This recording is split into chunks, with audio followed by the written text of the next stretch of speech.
जैसे बहुत मार्क्स तुम लोग पढ़ रहे हो 9th का पोलिनोमियल पार्ट 19 बहुपद का। ये उदाहरण 10 जो है तो इसमें एक थ्योरी है, दो थ्योरी है। एक हम बतला चुके हैं जिसको हम रिपीट कर रहे हैं और दूसरा भी बतलाएंगे। क्वेश्चन है, अगर अलग अलग घात वाला दो बहुपद हो तो हम कैसे समझेंगे कि कम घात वाला बहुपद अधिक घात वाले बहुपद का गुणनखंड है या अधिक घात वाला बहुपद कम घात वाले बहुपद का गुणज है।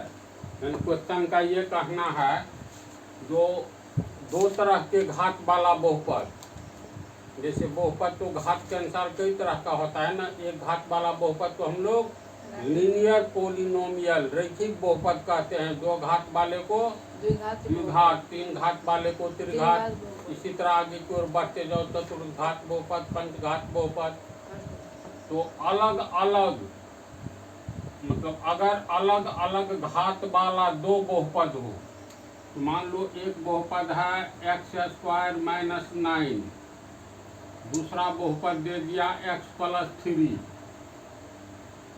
अलग अलग घात वाला हो गया। एक हो गया लीनियर यानी रैखिक बहुपद, ये द्विघात बहुपद। तो इस प्रश्न के अनुसार अलग अलग घात वाला दो बहुपद हो तो कम घात वाला बहुपद ये है ना, ये अधिक घात वाला बहुपद है। तो अलग अलग घात वाला बहुपद अगर दिया हो तो कम घात वाला बहुपद हम कैसे समझेंगे कि कम घात वाला बहुपद अधिक घात वाले बहुपद का गुणनखंड है। क्वेश्चन को समझ गया? यानी कम घात वाला बहुपद अधिक घात वाला बहुपद का गुणनखंड है, ये हम लोग कैसे समझेंगे। या अधिक घात वाला बहुपद कम घात वाला बहुपद का गुणज है, मल्टीपल। तुम लोग को पिछले वाला पार्ट में बता दिए। 15 को 5 काट रहा है, इसीलिए 5 15 का गुणनखंड है। तो 5 तुमको कहलाएगा गुणनखंड, फैक्टर किसका? 15 का।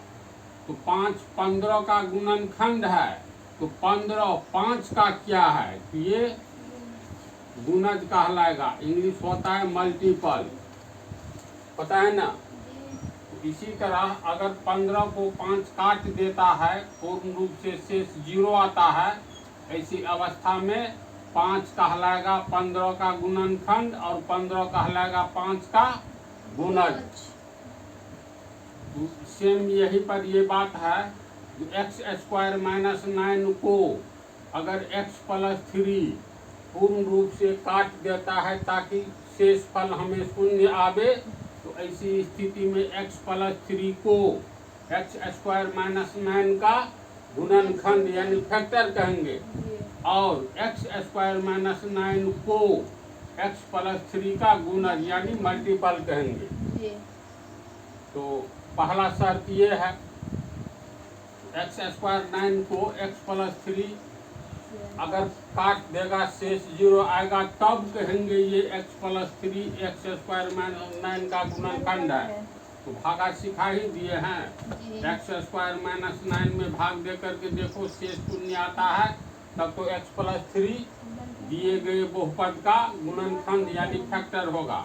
तो x+3 से भाग देंगे तो यहाँ x होगा। पिछले पार्ट में भागा हम अच्छा से बता दिए। x को गुना करेंगे x² प्लस 3 को x से गुना करेंगे 3x, 3 बदल जाएगा, ये दोनों कट गया, यहाँ -3x -9। पहला पद में x से भाग देंगे तो -3 होगा, माइनस प्लस -3 को x से गुना किए 3x माइनस प्लस माइनस 3 किया 9, 3 बदलेंगे तो ये कट गया, ये कट गया, शेष फल शून्य। जब ये शेष फल शून्य आवे तो इसका मतलब हो गया ये x प्लस 3x² माइनस 9 का गुणनखंड है एवं x² माइनस 9 x प्लस 3 का गुणज यानी मल्टीपल है। तो पहला शर्त ये है क्वेश्चन के अनुसार। तो पहले शर्त को पहले लिख लो, तब दूसरा शर्त।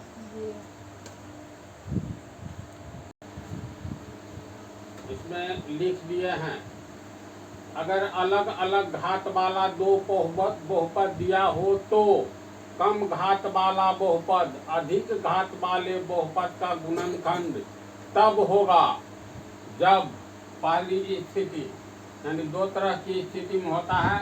तो पहली स्थिति में कम घात वाला बहुपद अधिक घात वाले बहुपद को पूर्ण रूप से विभाजित कर दे, अर्थात शेषफल यानी Rx शून्य हो। पहला शर्त ये हुआ पहली स्थिति। उदाहरण दिए हैं जो बतलाए हैं वही। दूसरा उदाहरण देख लो, x² प्लस x माइनस 12 में x प्लस 4 से भाग देने पर, तो x प्लस 4 से भाग दिए, ये भाज्य यानी px qx x माइनस 3 आता है, लेकिन Rx शून्य आ जाता है।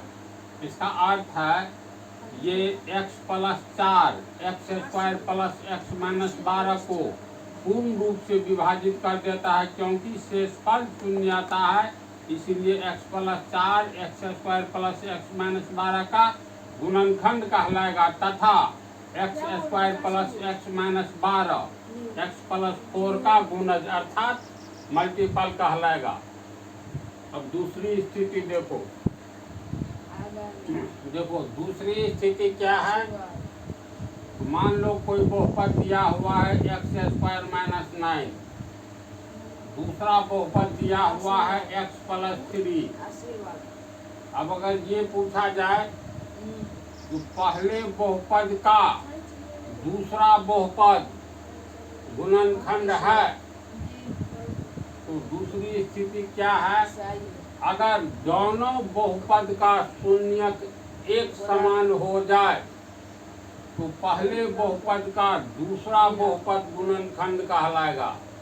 फिर पंक्ति सुनो, अगर अलग अलग घात वाला दो बहुपद दिया हुआ हो तो बड़े घात वाले बहुपद का शून्यक और छोटे घात वाले बहुपद का शून्यक अगर एक समान हो जाए तो छोटा घात वाला बहुपद बड़े घात वाले बहुपद का गुणनखंड कहलाएगा, एवं बड़े घात वाला बहुपद छोटे घात वाले बहुपद का गुणज यानी मल्टीपल कहलाएगा। समझा? तो इसका भी शून्यक निकालो, इसका भी शून्यक निकालो। इसके दो शून्यक होंगे जबकि इसका एक शून्यक होगा, लेकिन दो में से एक शून्यक इसके शून्यक से मिल जाएगा, तो समझ लो ये इसका गुणनखंड है और ये इसका मल्टीपल यानी गुणज है। तो हम लोग पहले इसका निकाले, तो px बराबर हो गया x प्लस 3, शून्यक निकालने के लिए px अर्थात x प्लस 3 को शून्य करेंगे तो x प्लस 3 बराबर शून्य, इसीलिए x बराबर प्लस 3 आगे गया तो -3, शून्य का कोई वैल्यू नहीं, यानी इस बहुपद का शून्यक हो गया -3। इस बहुपद का शून्यक निकालेंगे तो px बराबर x² माइनस 9, शून्यक निकालने के लिए px को शून्य बनाया जाता है, px बराबर इतना है यानी x² माइनस 9 बराबर शून्य, और x² बराबर -9 आगे करो तो +9, इसीलिए x बराबर स्क्वायर हटेगा तो प्लस माइनस रूट चढ़ेगा और 9 होगा, ये हो गया प्लस माइनस 9 रूट का 3, इसीलिए x बराबर +3 एवं -3। तो इसका दो शून्यक हुआ, पहला शून्यक +3, दूसरा -3। तो देखो x प्लस 3 का शून्यक -3 है और x² माइनस 9 का एक शून्यक -3 है, तो दोनों शून्यक मिल गया। तो दोनों बहुपद में से दोनों का शून्यक अगर मिल जाए, एक बड़े घात वाला एक छोटे घात वाला, तो दोनों का शून्यक एक समान हो जाए तो छोटे घात वाले बहुपद का बड़े घात वाला बहुपद ये कहलाएगा इसका गुणज मल्टीपल, और ये कहलाएगा बड़े घात वाले का गुणनखंड। तो दूसरा कंडीशन समझ गया ना, इसको हम रिटेन में कर देते हैं, लिख दिया है तुम लोग को। दूसरी स्थिति, जब छोटे घात वाला बहुपद और बड़े घात वाले बहुपद का शून्यक एक समान हो, तो छोटे घात वाले बहुपद बड़े घात वाले बहुपद का गुणनखंड एवं बड़े घात वाला बहुपद छोटे घात वाला का गुणज होगा। उदाहरण 1 में देखो, दिखलावे कि px बराबर इतना, यानी इसका नाम px है, 4x² - 1 का एक गुणज यानी मल्टीपल 2x - 1 है, या 2x - 1 px यानी इतने का एक गुणनखंड है। तो दोनों का निकाल लिए हैं। px बराबर 4x² - 1, इसका शून्यक निकाले तो देख लोगे, समझ जाओगे। शून्यक निकालने का जो तरीका है, इसका तो 2 शून्यक आया, +1/2 एवं -1/2। और फिर ये इसका 2x - 1 का शून्यक निकालने पर x का मान 1/2 आता है। तो इसका अर्थ है दोनों का शून्यक एक समान है। द्विघात वाले के 2 शून्यक होंगे, एक घात वाले का एक घात वाले का ये 1/2 आया है, तो द्विघात वाले का 2 तो आया है 1/2 एवं -1/2। तो एक तो मिल गया ना ये। इसका मतलब छोटे घात वाला बहुपद बड़े घात वाला बहुपद का गुणनखंड, बड़े घात वाला छोटे घात वाला का गुणज है। तो मेरे विचार से ये दोनों थ्योरी को याद रखोगे। पहला तो इससे पहले भी बतलाए, लेकिन इसको तुम लोग वेरी इम्पोर्टेंट मानो इसको। इस पर अब ये हिसाब जो लिखा है ना, ये 10वां हिसाब आराम से समझोगे, जिसको पार्ट 20 में बतलाएंगे।